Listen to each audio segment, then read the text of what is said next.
आप इस साल चाहते हैं कि मैं अपनी लाइफ में सीरियस हो जाऊं और एक सरकारी नौकरी की तैयारी करूं। भारत में रेलवे हर साल एक बहुत बड़ी वैकेंसी निकालता है आप लोगों के लिए कि आरआरबी है क्या और कैसे काम करता है, पैसा कितना मिलेगा, पैसा कितना मिलेगा। सर मुझे थोड़ी सी बात कर लेते हैं कि सीबीटी 1 में नॉन टेक्निकल है तो कैसा पैटर्न होता है एग्जाम का। इसका रीजन ये है कि 2019 के बाद 2024 तक कोई वैकेंसी नहीं आई थी। हेलो दोस्तों, स्वागत है आप सभी का आपके अपने प्यारे चैनल पे जिसका नाम है इंजीनियर्स वाला। अगर आप लोग पढ़ाई कर रहे हैं डिप्लोमा की या इंजीनियरिंग की और आप इस साल चाहते हैं कि मैं अपनी लाइफ में सीरियस हो जाऊं और एक सरकारी नौकरी की तैयारी करूं, तो भारत में रेलवे हर साल एक बहुत बड़ी वैकेंसी निकालता है आप लोगों के लिए जिसका नाम है आरआरबी जेई। ये आपकी 2024 में भी एक बहुत अच्छा नंबर निकाला था, 2025 में कंपैरेटिवली कम नंबर था पर एक अच्छा खासा नंबर था कंपैरिजन करा जाए अगर दूसरे एग्जाम्स में, है ना। और इसके अलावा इस साल भी उम्मीद है कि आरआरबी अपने एग्जाम की वैकेंसी निकालेगा। तो अगर आप एक साल चाहते हैं बहुत अच्छे से अपनी लाइफ को देना, अपने करियर को देना, तो आप लोगों के लिए आरआरबी एक बहुत ही शानदार वैकेंसी है।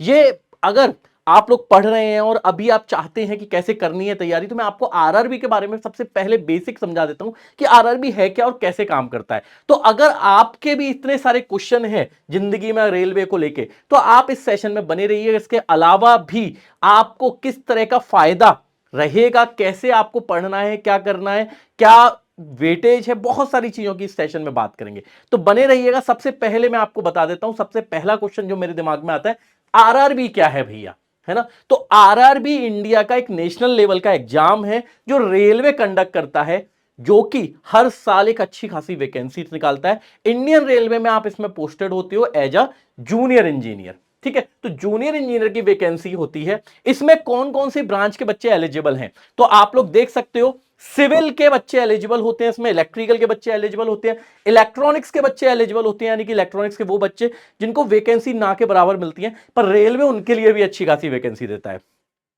मैकेनिकल होते हैं और कंप्यूटर साइंस। अगर आपकी डिप्लोमा या इंजीनियरिंग इन ब्रांचों में है तो आप आरआरबी का फॉर्म भर सकते हैं।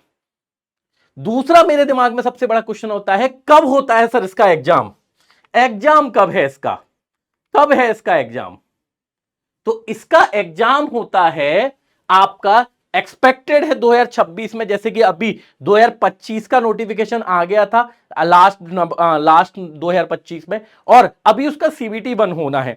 तो इसी तरह एक्सपेक्टेशन है कि 3 से 4-5 महीने में इसका नोटिफिकेशन आ जाएगा आपके पास। और पर इस ये ध्यान रखना है कि इसका नोटिफिकेशन जब भी आएगा तब के बाद आप पे इतना टाइम नहीं होता पढ़ने के लिए, ठीक है। तो आपको क्या करना है, आपको अपनी पढ़ाई को अभी से फोकस करके चलना है, ठीक है। सबसे पहले प्रोसेस बता देता हूं। तो सीबीटी 1 सबसे पहले एग्जाम होता है सीबीटी 1 का, जो कि जनरली होता है 3 से 4 महीने आफ्टर द एप्लीकेशन प्रोसेस।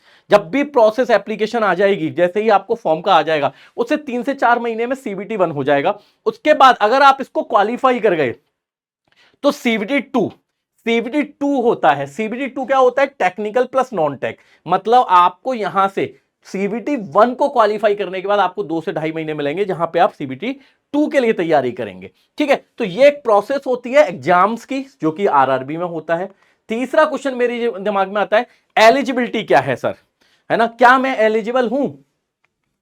तो ऐसा अगर आप भी सोच रहे हैं कि इतना डर कि मैं एलिजिबल हूं कि नहीं हूं, तो अगर आपने डिप्लोमा किया है या फिर आप बीई बीटेक हैं तो आप एलिजिबल होंगे इस एग्जाम में, ठीक है। तो इस एग्जाम में वही बच्चे एलिजिबल हैं जिन्होंने इंजीनियरिंग या डिप्लोमा इन ब्रांचेस से किया है, जो ब्रांच मैंने पहले दिखाई थी, यानी कि electrical, electronics, mechanical, computer science और सिविल। अगर इन पांचों में से आप किसी भी ब्रांच में डिप्लोमा या इंजीनियरिंग में हैं तो आप एलिजिबल हो इस एग्जाम में।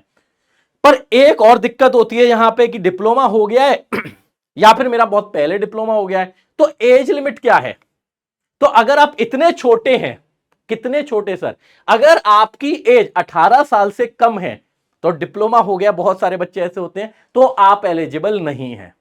पर अगर आपकी एज इतनी हो गई है 33 साल से ऊपर के अगर आप बच्चे हैं तो भी आप एलिजिबल नहीं है। पर क्या सर मेरे को रिलैक्सेशन मिलेगा, अगर मेरी कैटेगरी है कोई, तो बिल्कुल बेटा मिलेगा आपको रिलैक्सेशन। अगर आप ओबीसी नॉन क्रीमी लेयर में तो आपको 3 साल का एज रिलैक्सेशन मिलता है, और अगर आप SC ST में तो 5 साल का, यानी कि 33 से 36 साल के बच्चे तक अगर ओबीसी नॉन क्रीमी लेयर है तो 36 ईयर तक के बच्चे एलिजिबल होते हैं, और अगर आप एससी एसटी में तो 38 ईयर तक के बच्चे एलिजिबल होते हैं। तो ये और रहती है एज लिमिट इसकी।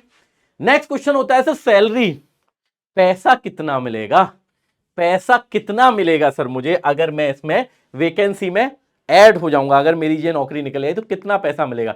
तो देखो ये 7th ग्रेड पे के हिसाब से है, आपको पता है 1 जनवरी से 8th ग्रेड पे आ गया है, तो नया जो आएगा अभी नया नोटिफिकेशन जब भी आएगा तो आपको एग्जैक्ट सैलरी मिलेगी। पर अगर मैं 7th ग्रेड पे के हिसाब से देखूं तो बेसिक है 35,400, ठीक है, बेसिक 35,400 होगा, जिसमें अप्रोक्सीमेटली आपको सैलरी मिलती है 55,000 से 65,000 पर मंथ, ठीक है। इसमें सब कुछ मिला देते हैं। अगर 8th पे के हिसाब से देखो तो आपको पता है कि इसमें एक अच्छा खासा प्लस होगा नंबर, जिसकी वजह से आपकी सैलरी अब 70 to 80,000 तक नॉर्मली हो जाएगी। इसका मतलब यह है कि एक बहुत ही शानदार वैकेंसी हो जाएगी आरआरबी आप लोगों के लिए, और सैलरी आपकी एक मेरे हिसाब से 70,000 से 85,000 तक नॉर्मली आपकी सैलरी स्टार्ट होगी, ठीक है, क्योंकि 8th पे आ गया है और आपको पता है 1 जनवरी से ये लगेगा, ठीक है। कभी भी ये चालू हो पर आपको 1 जनवरी से सारी सैलरी मिलेगी ही मिलेगी। तो ये एक बहुत अच्छी बात है कि 8th पे के बाद ये सैलरी बहुत अच्छी हो जाएगी। इसके अलावा और सारे भी बहुत क्वेश्चन होते हैं कि सर सैलरी तो समझ में आ गई है ना, बहुत कुछ समझ में आ गया, काम क्या करना होगा, काम क्या करना होगा।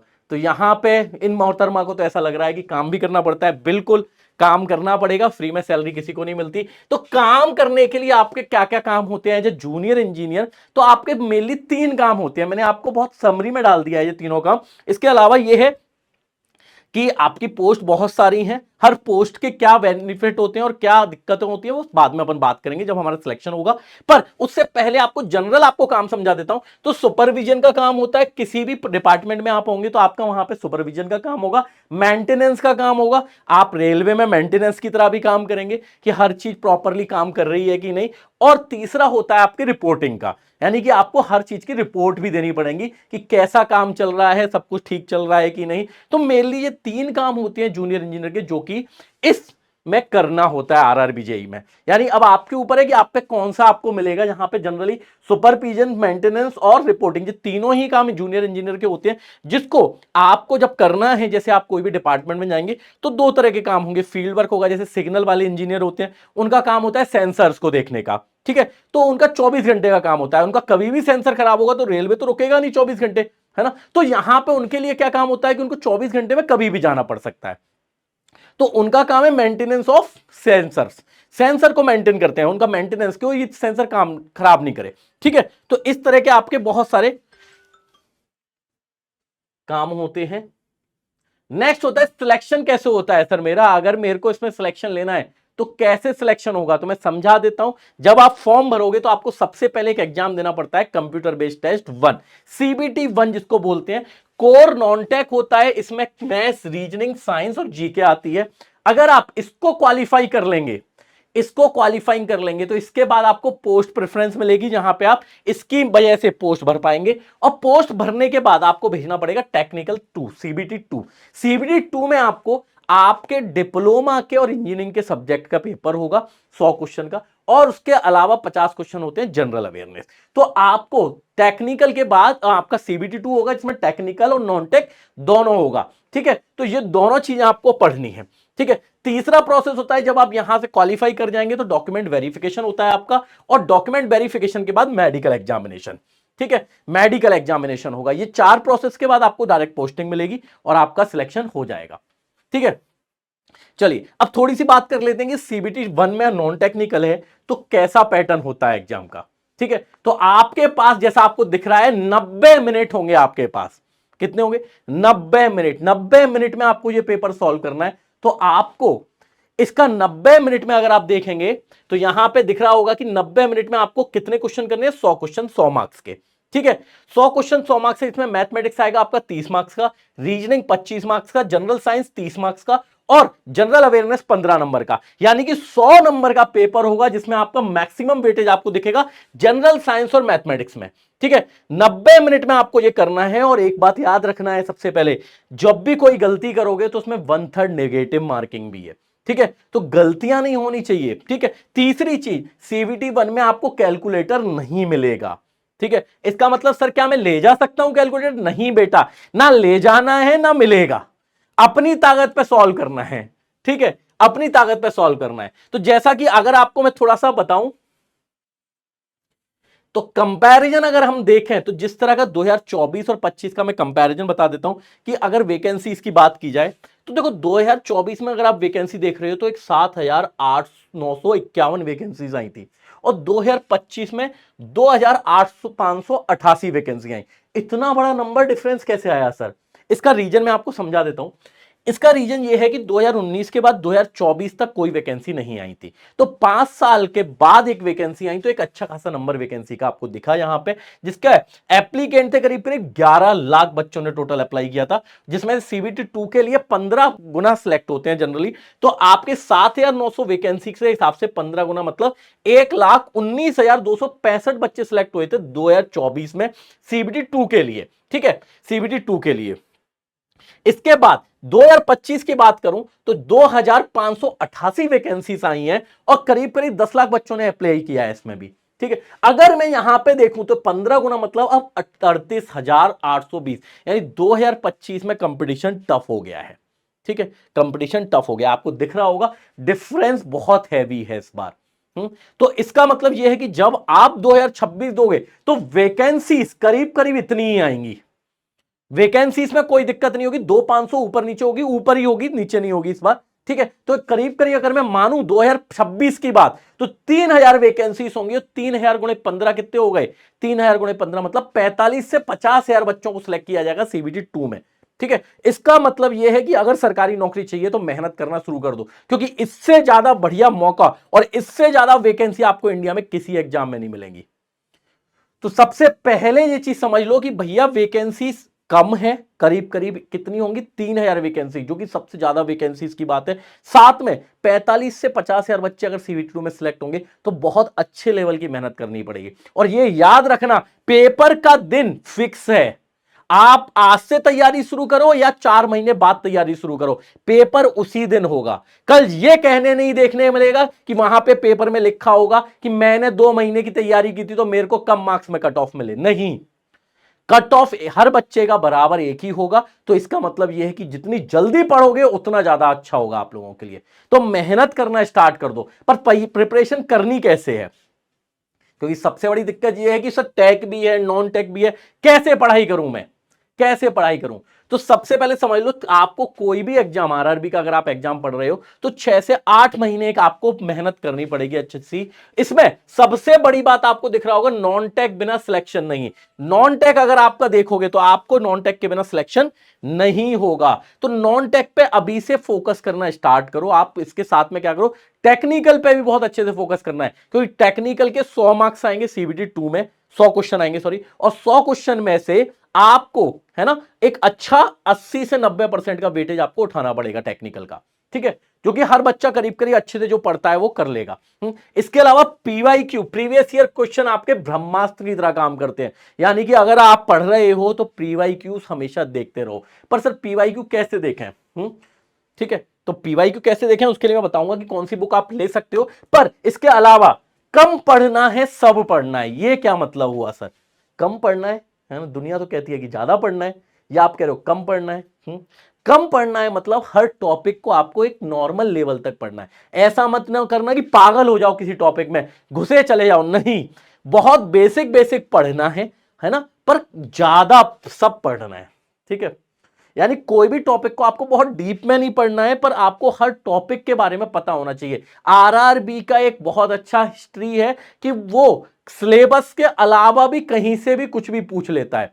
तो ये मत सोचना कि आरआरबी है तो मैं कोई भी टॉपिक को कभी भी, है ना, इतना ही पढ़ूं या नहीं। हर टॉपिक का नाम पता होना चाहिए, उसका बेसिक नेचर का मत पता होना चाहिए। अगर आपको इतनी बात चीजें पता है तभी आपका आरआरबी में बहुत अच्छा रिस्पॉन्स आ पाएगा।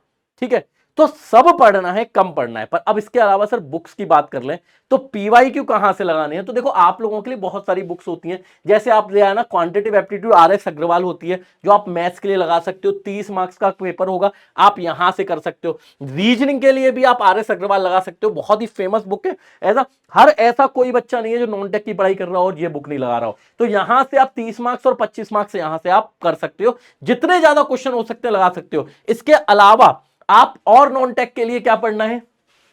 तो नॉन टेक के लिए आप लोग जनरल स्टडीज के लिए ये बुक आप ले सकते हो, ठीक है। यहां पे आप जनरल स्टडीज 15 मार्क्स का होता है, जिसमें आप एसएससी की देख सकते हो, है ना। जनरल स्टडीज की बुक आती है, 6500 से ज्यादा क्वेश्चन है, बहुत ज्यादा क्वेश्चन होते हैं। आपको बहुत बेसिक चीजें समझनी है। इसके अलावा भी आरआरबी रेलवे के जो अलग अलग पेपर आते हैं उनके प्रीवियस ईयर क्वेश्चंस भी आप नॉन टेक्निकल के लगा सकते हो, इससे आपको मिल जाएगा। जैसे कि यहां पे आप देख सकते हो रेलवे सामान्य विज्ञान, बहुत ही अच्छी होती है, ये स्पीडी बहुत फेमस बुक है। तो यहां पे आप देख सकते हो रेलवे के सामान्य अध्ययन की जो बुक है ये आप लगा सकते हो। इसके अलावा आप रेलवे के जो सामान्य विज्ञान की बुक है, यानी जनरल साइंस की, हिंदी मीडियम वाले बच्चों के लिए बता रहा हूं मैं, हिंदी मीडियम वाले बच्चे स्पीडी की बुक लगा सकते हैं, ठीक है। दिशा पब्लिकेशन की भी आप लगा सकते हो, 5000 से ज्यादा जनरल साइंस के क्वेश्चन है आपको। तो ये बुक्स ऐसी हैं जो आपको नॉन टेक्निकल के लिए लगानी है ज्यादा से ज्यादा।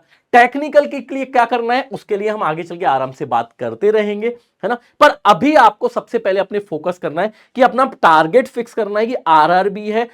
इस साल आरआरबी 19 फरवरी 20 फरवरी को है, 2 मार्च को है। इसका मतलब अगले साल का जो आरआरबी आएगा वो करीब करीब जनवरी फरवरी में ही आएगा, और इसके लिए जो नोटिफिकेशन आएगा वो करीब करीब सितंबर अक्टूबर तक आ जाना चाहिए। और जिसकी वैकेंसी का जो आएगा, एक्सपेक्ट वैकेंसी का नोटिफिकेशन जो आएगा वो जून जुलाई तक आ जाएगा। इसका मतलब यह है कि आपके पास अभी एक शानदार मौका है, 1 साल का टाइम है जिसके लिए आप बहुत शानदार तरीके से पढ़ाई कर सकते हो, ठीक है। अगर इसके अलावा भी अगर आपको कोई भी डाउट है तो आप मुझसे डायरेक्टली डिस्कस कर सकते हो, लॉरेंस सर पीडब्ल्यू के नाम पे, ठीक है। टेलीग्राम पे आप मुझे सर्च करोगे डायरेक्टली या फिर इस क्यूआर कोड को स्कैन करोगे तो यहां पे भी आपको मैं मिल जाऊंगा। यहां पे एक बहुत अच्छे नंबर ऑफ स्टूडेंट्स हैं, यहां पे आप लोगों को रैंकर्स भी मिलेंगे, नॉर्मल स्टूडेंट्स भी मिलेंगे, जो पीडब्ल्यू में पढ़ रहे हैं वो भी मिलेंगे। आपके कोई भी डाउट होंगे किसी भी चीज को लेके आप यहां पे पूछ सकते हो, बहुत सारे बच्चे आपको जवाब दे देंगे। इसके अलावा अगर कोई भी डाउट होगा तो आप लोगों के लिए ये कमेंट्स बॉक्स ओपन है यूट्यूब का। आप लोग क्या कर सकते हैं, आपके अपने डाउट्स को आप कमेंट बॉक्स में डाल सकते हैं। आपको जो भी पूछना है पीडब्ल्यू से रिलेटेड या आरआरबी से रिलेटेड तो आप कमेंट सेक्शन में अपना डाउट डाल दीजिए। हमारी टीम पूरी की पूरी इसको बहुत अच्छे से ऑब्जर्व करती है, और अगर आपको कोई भी चीज की दिक्कत होगी तो आप डायरेक्टली मुझसे भी डिस्कस कर सकते हैं। तब तक के लिए ऐसे ही पढ़िए, आगे चल के अपने आप को बढ़ाइए आगे, क्योंकि आगे देख रहे हैं जिस तरह का माहौल है, जिस तरह की हालत है ना। सरकारी नौकरियां आप लोगों के लिए आज की डेट में गोल्डन चांस है, ठीक है। और 2026 जिस तरह के विद्रोह चल रहे हैं, गोल्डन चांस होगा आप लोगों के लिए इस चीज का कि सरकारी नौकरी मिल जाए। क्योंकि टाइम के साथ में भाई कह नहीं सकते हैं कि कितनी वैकेंसी आएंगी, पर इस साल और अगले साल की वैकेंसी तो अच्छी खासी आनी ही है, ठीक। तो आप लोगों के लिए ये गोल्डन चांस को वेस्ट मत होने दीजिए। पढ़ाई पे फोकस कीजिए, सरकारी नौकरी पे अपने फोकस कीजिए, अपने करियर पे फोकस कीजिए, क्योंकि ले दे के लाइफ में यही है जो कि आगे आपको लेके जाएगा। तब तक के लिए खुश रहिए, शुक्रिया, थैंक यू।